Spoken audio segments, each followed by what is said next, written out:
So hello everyone. नमस्कार दोस्तों, स्वागत है आप सभी का एक बार फिर से आपके अपने परिवार सोनी एजुकेशन क्लासेस में। और आज है साथियों आपकी 23 फरवरी।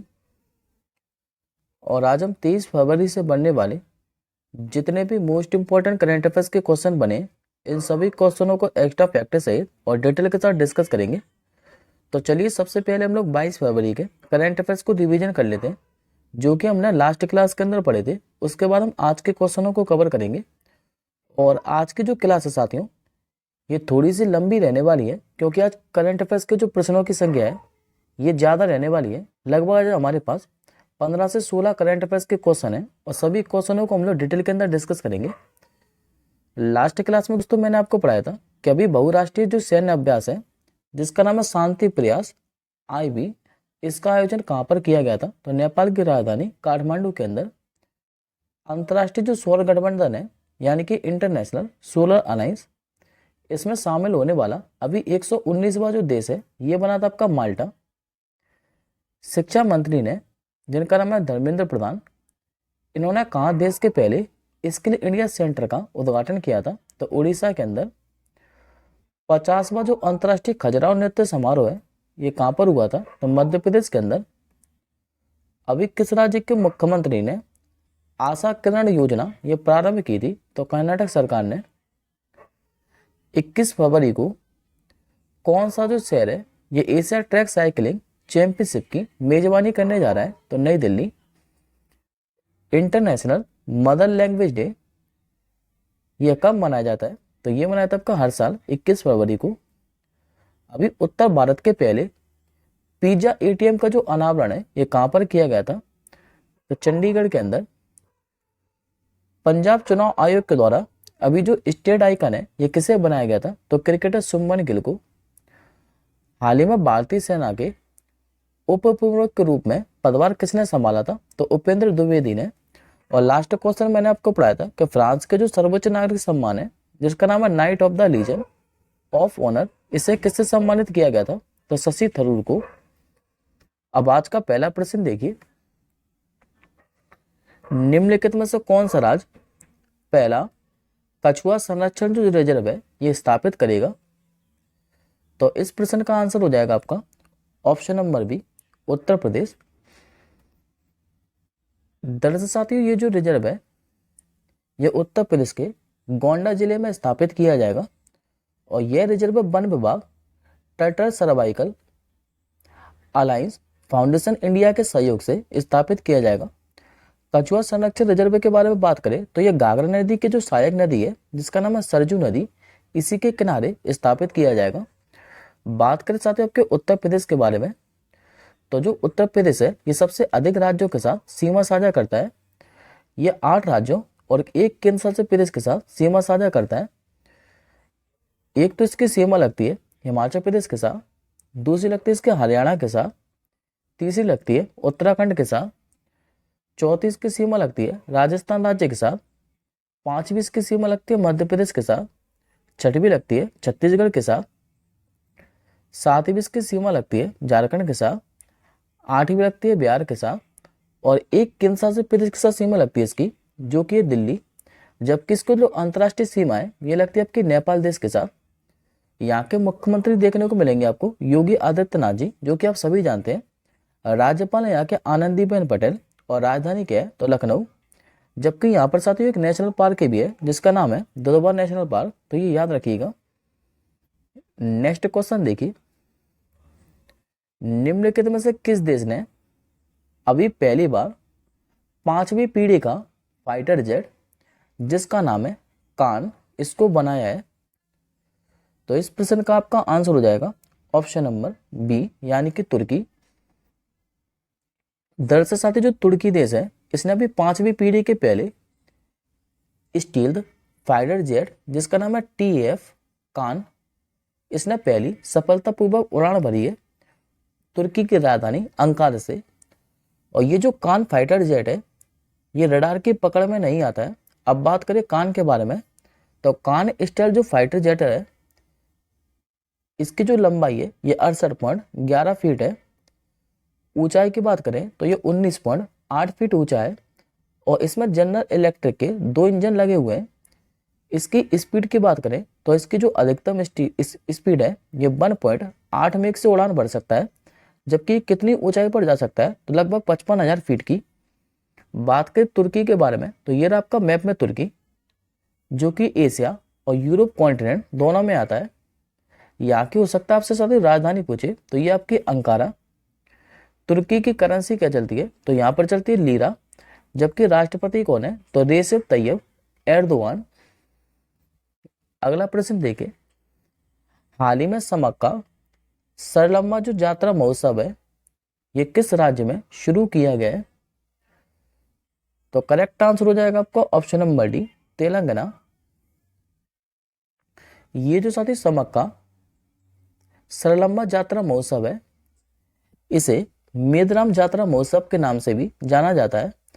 और ये जो मेदराम यात्रा महोत्सव है ये कुंभ मेले के बाद भारत में दूसरा सबसे बड़ा मेला है। ये मनाया कहाँ पर जाता है तो तेलंगाना के वारंगल जिले के तड़वाई मंडल के मेदराम गांव से।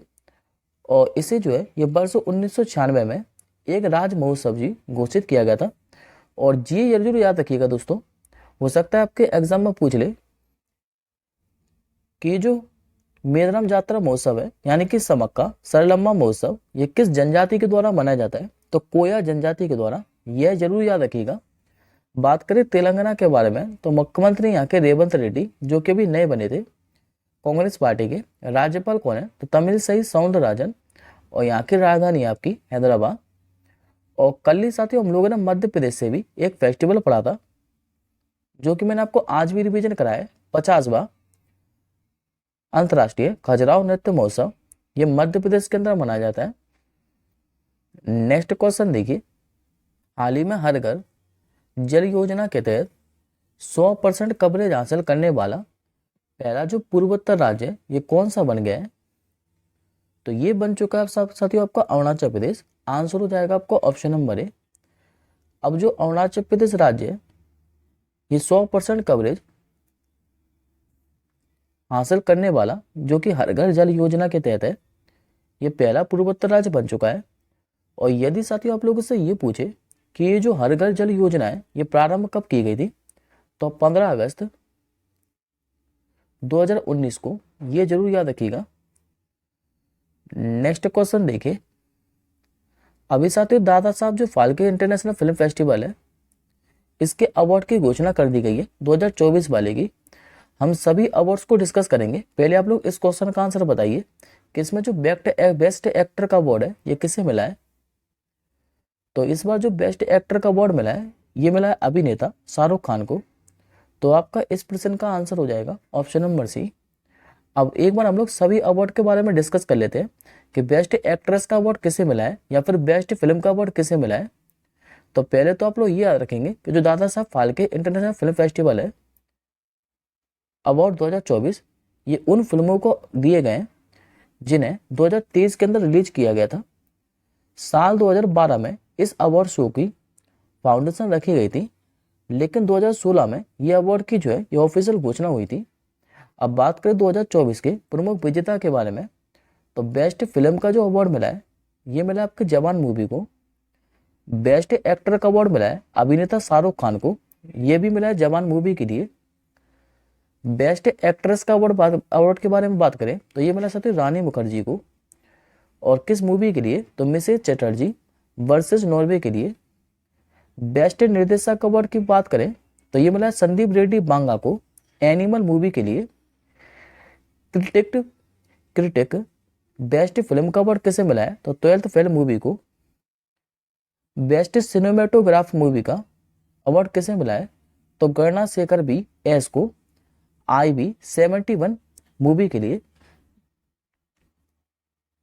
क्रिटिक बेस्ट एक्टर का अवार्ड किसे मिला था तो विक्की कौशल को सेम बहादुर मूवी के लिए। क्रिटिक बेस्ट डायरेक्टर का अवार्ड किसे मिला था तो एटली कुमार को जवान मूवी के लिए।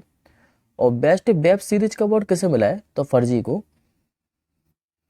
अब अगला प्रश्न देखिए, हाल ही में किस राज्य सरकार ने एक योजना प्रारंभ की है जिसका नाम है बैगलेस स्कूल पहल। तो ये प्रारंभ किए हुए साथियों मध्य प्रदेश सरकार ने? आंसर होगा आपको ऑप्शन नंबर डी। दरअसल साथियों जो मध्य प्रदेश सरकार है इसने बच्चों के लिए एक बड़ा फैसला लिया है। अब स्कूली बच्चों को क्या है कि अब no bag no homework day मिलेगा और ये जो नीति है 2024-25 से लागू होगी। इसमें छात्रों की संबंधित कक्षाओं के अनुसार वजन की जो सीमा है ये अलग अलग होगी। जैसे कि कक्षा 1 से लेकर कक्षा 2 तक 1.6 से लेकर 2.2 किलोग्राम तक उनके बैग का वजन होना चाहिए, जबकि कक्षा 9 से लेकर कक्षा 10 के लिए 2.5 किलो से लेकर 4.5 किलोग्राम तक बैग का वजन होना चाहिए। बात करें आपके मध्य प्रदेश के बारे में तो मैंने आपको कल भी पढ़ाया था। ये रहा आपका मैप है मध्य प्रदेश। सीमा इसकी 5 राज्यों के साथ लगती है, राजस्थान, उत्तर प्रदेश, छत्तीसगढ़, महाराष्ट्र और गुजरात के साथ। इसका गठन कब हुआ था तो 26 जनवरी 1950 को। मुख्यमंत्री हैं यहाँ के मोहन यादव। राज्यपाल कौन है तो मंगू भाई सी पटेल और राजधानी है भोपाल। अगला प्रश्न देखिए, विश्व जो चिंतन दिवस है यानी कि वर्ल्ड थिंकिंग डे, ये आपका हर साल कब मनाया जाता है? तो जैसा कि आप लोग इमेज में भी देख पा रहे हैं ये आपका हर साल मनाया जाता है 22 फरवरी को। करेक्ट आंसर होगा आपको ऑप्शन नंबर सी। ये जो साथियों दिवस है ये दुनिया भर में साथी भाइयों और बहनों के बारे में सोचने, उनकी चिंताओं को दूर करने और मार्गदर्शन के सही अर्थ को समझने के लिए मनाया जाता है। इसे पहली बार 1926 में संयुक्त राज्य अमेरिका में आयोजित चौथे गर्ल स्काउट अंतर्राष्ट्रीय सम्मेलन में प्रस्तावित किया गया था। और 2024 के लिए इसकी थीम क्या रहने वाली है तो हमारी दुनिया, हमारा समृद्ध भविष्य, पर्यावरण और वैश्विक गरीबी। ये 2024 के लिए वर्ल्ड थिंकिंग डे की थीम है। और कल ही मैंने आपको पढ़ाया था कि 21 फरवरी को मनाया जाता है इंटरनेशनल मदर लैंग्वेज डे, जो कि मैंने आपको आज भी रिवीजन कराया है। अगला क्वेश्चन देखिए, अभी किस राज्य की विधानसभा ने मराठा आरक्षण विधेयक पारित किया है? तो इस प्रश्न का आंसर साथियों आप लोग आसानी से कर सकते हैं यदि आपको ये पता है कि जो मराठा लैंग्वेज है ये किस राज्य में बोली जाती है। तो ये बोली जाती है आपके महाराष्ट्र राज्य के अंदर। और यहीं पर अभी मराठा आरक्षण जो विधेयक है ये पारित किया गया है। इस विधेयक में कहा क्या गया है तो इस विधेयक के जो अनुसार है ये मराठाओं को 50% की सीमा से ऊपर 10% आरक्षण प्रदान किया जाएगा। और महाराष्ट्र पिछड़ा वर्ग आयोग है, इसके द्वारा राज्य सरकार को सौंपी गई एक रिपोर्ट के आधार पर यह आरक्षण बढ़ाया गया है। महाराष्ट्र राज्य पिछड़ा वर्ग आयोग का जो गठन है ये 2017 में किया गया था और इसकी जो अध्यक्षता है ये न्यायमूर्ति जो कि सेवानिवृत्त है, इनका नाम है MG गायकवाड़, इन्होंने की है। बात करें आपके महाराष्ट्र के बारे में तो ये आपका मैप में महाराष्ट्र की जो सीमा है ये कितने राज्यों के साथ लगती है तो टोटल 6 राज्यों के साथ। एक तो गुजरात, दूसरी मध्य प्रदेश के साथ, तीसरी लगती है इसकी छत्तीसगढ़ के साथ, चौथी लगती है इसकी सीमा तेलंगाना के साथ, पांचवी लगती है कर्नाटक के साथ और छठवीं लगती है गोवा राज्य के साथ। यहाँ के मुख्यमंत्री आपके एकनाथ शिंदे, जबकि राज्यपाल कौन है तो रमेश बैस, जो कि पहले झारखंड के राज्यपाल हुआ करते थे। नेक्स्ट क्वेश्चन देखिए, अभी दुनिया का जो सबसे ऊंचा रेलवे ब्रिज है ये किस नदी पर बनाया गया है? तो ये साथियों काफी ज्यादा इंपॉर्टेंट क्वेश्चन है। ये बनाया गया अभी चिनाब नदी के ऊपर। करेक्ट आंसर हो जाएगा आपका ऑप्शन नंबर डी। दरअसल साथियों ये जो रेलवे ब्रिज है जो कि चिनाब नदी पर बनाया गया है, ये दुनिया का सबसे ऊंचा रेलवे ब्रिज है। ये जो है ये पेरिस का जो एफेल टावर है इससे भी ऊंचा है। ये जो ब्रिज है ये 40 किलो तक विस्फोटक और रिएक्टर स्केल पर 8 तीव्रता तक का भूकंप भी झेल सकता है। जबकि नदी तल से इस ब्रिज की जो ऊंचाई है ये 559 मीटर है। और ब्रिज की लंबाई के बारे में बात करें तो ये साथियों 1315 मीटर।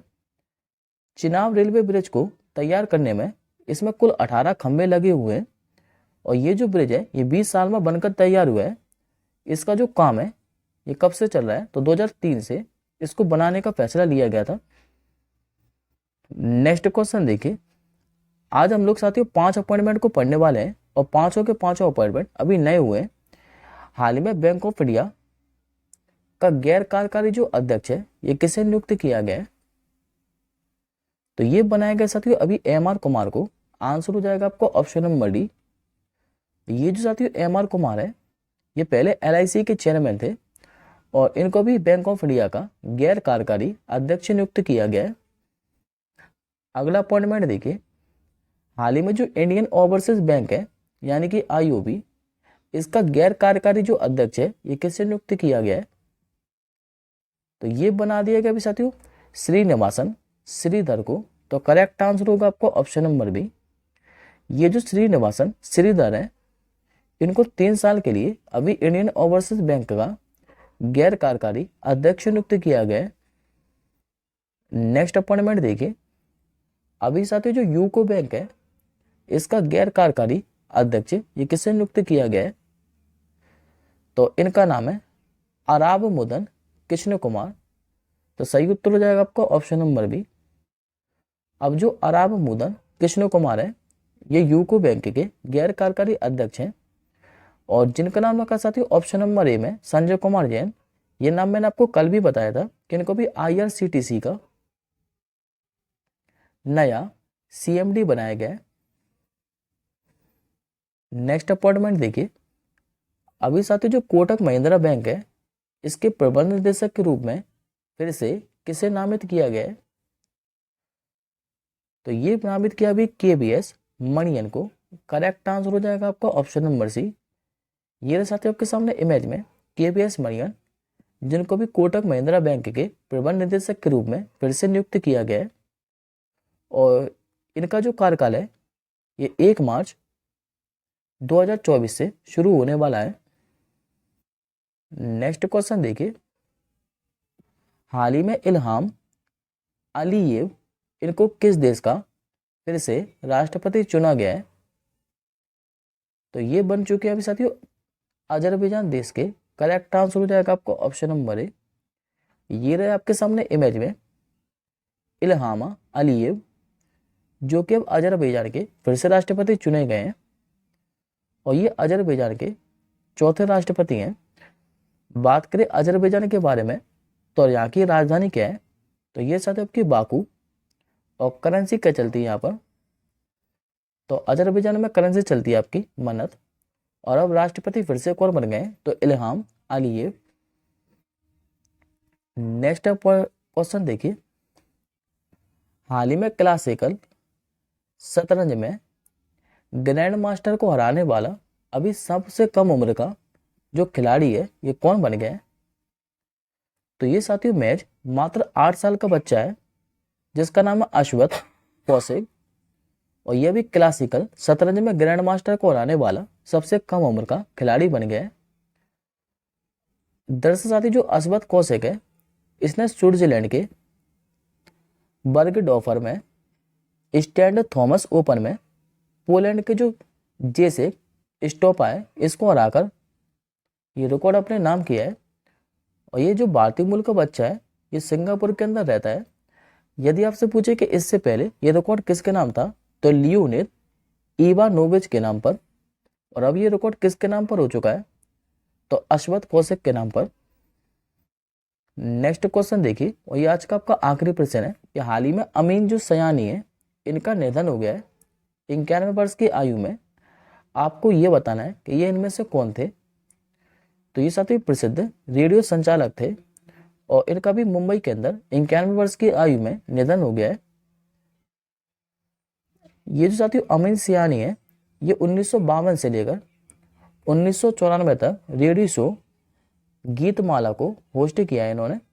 और इनके अवार्ड के बारे में बात करें कि इनको किस किस अवार्ड से सम्मानित किया गया है तो इनको गोल्ड मेडल दिया गया था 1991 के अंदर इंडियन सोसाइटी ऑफ एडवर्टाइजमेंट की तरफ से।